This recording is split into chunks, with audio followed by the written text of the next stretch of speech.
opportunities and views with me, Salida Mapidi. And as I mentioned before we went into that short break, we're going to be starting the show with a very, very important, I think, very interesting conversation because for months now, South Africa has seen great tensions over the employment of nationals in sectors such as transport, hospitality, and retail. Unemployment is stubbornly high, it's a fact that we all know about. But businesses speak of skill shortages. This is all the while communities continue to debate whether or not the balance between economic opportunity and social cohesion can be struck. This week's warnings of a possible national freight shutdown. Our audience industry. And the question, well, who gets access to jobs in South Africa, especially when it comes to the freight industry? Help us understand the concerns being raised and simply for the economy, and I think just generally labor relations. We're joined by the National Secretary of the All Truck Drivers Forum and Allied South Africans, Gugu Sokhela. Gugu, good morning. Thank you so much for joining us. Welcome to the show. Good morning to you and good morning to the viewers at home.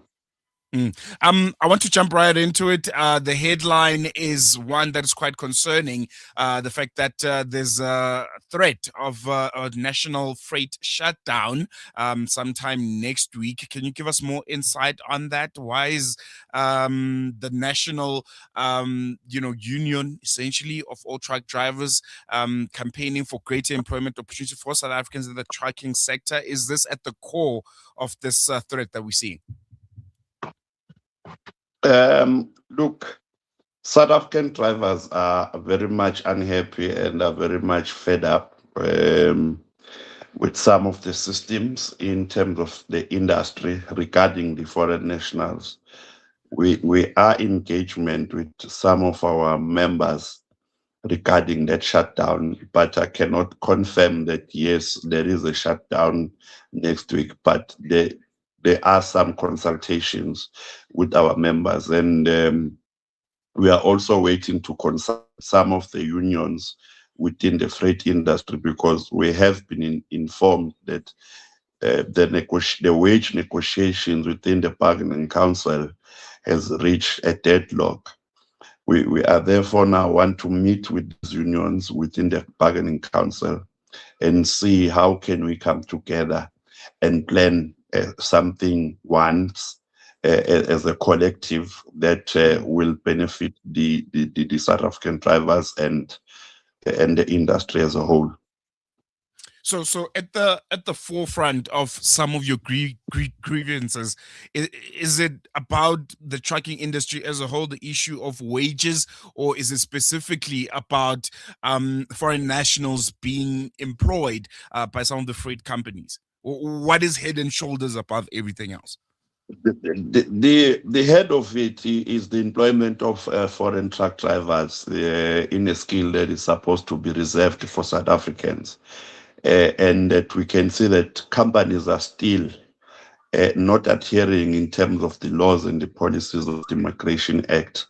That's the first point. The second point is the regulation of the industry, because we've been calling and saying, let the industry be regulated, let the industry be fenced, let everyone who operates within the industry be someone that is known, because companies are struggling because of fly-by-nights that just open today, get a job, pay people. They don't have a paying scheme. They just pay according to whatever they feel is right.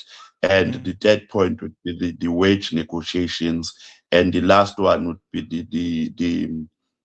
the point system that has, I think phase one of it has been is being implemented as we speak. We are having concerns with it, but as I said, we are still in consultations with our members. But the main focus point is the employment of foreign drivers. Is there empirical evidence which suggests the point that you're trying to make, the fact that employers in the freight industry do overlook South Africans for some of the jobs that are available? What do you have that supports that claim? Do you see it firsthand? Are there more foreigners in the freight industry compared to locals? It's evidence is everywhere, because even if you listen when you're sitting at home listening or watching to your TV, whenever there are roadblocks, definitely there will be a foreign driver or foreign drivers that are found. But the people that are giving us this challenge of keeping on employing the foreign drivers are mostly the companies that are unknown, companies that we sometimes call them fly by nights. It's very rare that big companies, registered companies, do have this, but it's these smaller companies that are not even known, that are not even registered, that are keeping on employing these brothers of ours. But evidence is everywhere. If 10 trucks are stopped, 4 or 5 from the 10 trucks that will be stopped, 4 or 5 definitely would be foreign nationals. How do you then respond to employers who often say they hire based on experience, they hire based on qualifications, and I think in most times they always point to reliability, the fact that maybe foreign nationals tend to be a slightly more reliable than locals when it comes to operating trucks. How do you respond to that? I can tell you and I can assure you that we do have experienced drivers in South Africa. That point of employers saying they go for experience and what is invalid. The real point that makes employers employ the foreign immigrants is that they are cheap labor and they stay in the truck. Because their homes, you must remember, if someone is coming from Zimbabwe, coming from Malawi, normally they don't have a home around South Africa. Therefore, they stay in the truck. They are always available, whether it's a Sunday, whether it's a Monday, whether it's a holiday, they are always available. So with us, the South African drivers, if it's the weekend, we have family around, once a month or twice a month, one has to be with his family. And that's what the employers don't like. They like these drivers because these drivers, they stay in the truck, they sleep in the truck, they eat in the truck, they bath in the truck, they cook in the truck, they do everything in the truck. So 24 hours they are on the truck already. So that's why it's like they are being given a special preference, because they are treated for cheap labor and they are always available. I think we've seen previous incidences where trucks have been attacked, trucks being torched, and some lives were put at risk here. How do you ensure that if you guys go on this shutdown, that it does not lead to that and it's not seen as one of those campaigns that fuels xenophobia or violence against foreigners? Look, I think that's a criminal element where law enforcement agencies would have to come in and play a role. We have been emphasizing that plenty of times to our members, that whatever happens or whatever is being done, let us protect the name of the organization. Let us also protect these jobs, because at the end, these trucks are also needed to spoon feed our South African brothers. Because even when the foreign brothers are gone, the trucks we need the trucks so that our South African brothers can get onto that. It's just that sometimes it's not like it is our members that do that, but it's an element of crime where people, where a dead hand would come in to fulfill its own purposes. But if it's a peaceful thing, there's no need for that extra mile, you know. No, I think that's very, very important because I think if it does happen, it does take away from all of the grievances that you guys are trying to point out. Has there been any kind of engagement that has taken place, whether it's with government or it's with transport companies and labor bodies, to try and come sit around the table before you guys embark on this strike action? Look, previously there were some task teams that were set up by the previous administration. But but it's also not bearing us any fruits. There's nothing tangible. There's nothing that we can point out and say it has been achieved. I think in 2021, there was something that was called the 11-point plan that was agreed upon with the majority of the stakeholders in the industry. But even that, the implementation of the 11-point plan, it's at a very, very low pace, you know. Yeah, so I can just say there's nothing, there's no negotiations or there's no platform, because there is something that we all agreed upon that we just need to implement, but it's not being implemented. Ultimately, what would a fair and sustainable solution look like, for both, South African workers who seek to work in the trucking industry, and I think for employers, because I'm thinking to myself now, if someone owns a trucking logistics company, they have a couple of foreign drivers within the company itself. Are you saying, well, fire them all and hire South Africans, or are you demanding something different? Because what if you've been having drivers for 15, 20 years, they have all their documents in order? Should now the employer get rid of them just like that? Look, the first point that I think we need to clear out is that there is no something that is called a driving permit. There's nothing that's called a driving visa.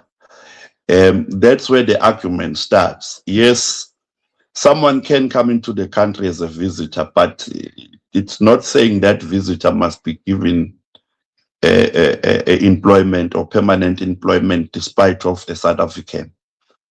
And the second issue is that if someone has had the brothers for 18 to 20, benefited from the brothers because obviously they have been underpaying them, I think it wouldn't be a loss to do what's correct. Let our brothers go back home, fix their own country, fix their own industry, and give them whatever is due.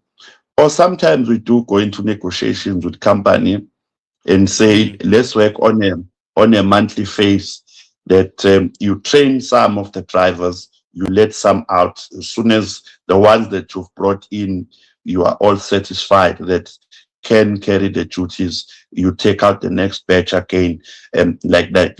Because we must be honest, it's not easy to say if you have like 50 trucks and 50 foreign drivers, to say get rid of the 50 trucks, 50 foreign drivers same time. It would be very difficult, but at least we can say, let's get out the 25 out, let's work next month, get the other 10 out, and so forth like that. And one thing that I want to clear, we as the ATDF, we say any truck that has a South African registration, that truck should be driven by a South African. We don't have any issue with a foreign truck with a foreign registration being driven by a foreign driver. We don't have any issue with that. We are fine with that. We don't have any problems. We don't have any concerns. But the main focus point, we're saying, if a truck is registered in South Africa, the first preference or the driver of the truck must be a South African. Most African countries are doing that. A South African cannot drive a truck in Namibia. You can't drive a Namibian registered truck with a South African driver's license. It's not allowed. We've had so many drivers where you find that a company's got a depot in South Africa and it's got another branch in Namibia. There was one incident whereby a Namibian truck broke on the South African side truck. It had a breakdown and the truck was fixed. So a South African driver was taking the truck back to Namibia The driver slept at the border gate for 2 nights because they could not let him into the country. It's not Namibia alone. Botswana as well, they are doing it. Most African countries are doing it. In Mozambique, you can't go and drive with a South African license, or you being a South African to go and drive a Mozambican registered truck. So we're asking for that. Whatever the companies, countries are doing, let us follow the example of those countries, as South Africa as well. No, definitely. I think it's going to be interesting to see how this all develops. I'm sure you and I are going to be speaking the next coming weeks to try and get an update on the story. But otherwise, we're going to leave for now. Thank you so much. Thank you. There we go. Gugu Sokhela, National Secretary of the All Truck Drivers Forum and Allied South Africans, giving us insight on what could be a planned national truck shutdown. It'll be interesting to see if it does pan out and some of the demands that they're making are met. After the break, we shift our attention to North Mozambique, where an insurgency that has claimed thousands of lives continues to destabilize communities, especially in Cabo Delgado. What is driving the violence? Who are the key actors? And what does it mean for regional security in Southern Africa? We'll be joined by Andre Mulungu from the Center for Democracy and Human Rights out in Maputo. Stay with us. This is News and Views.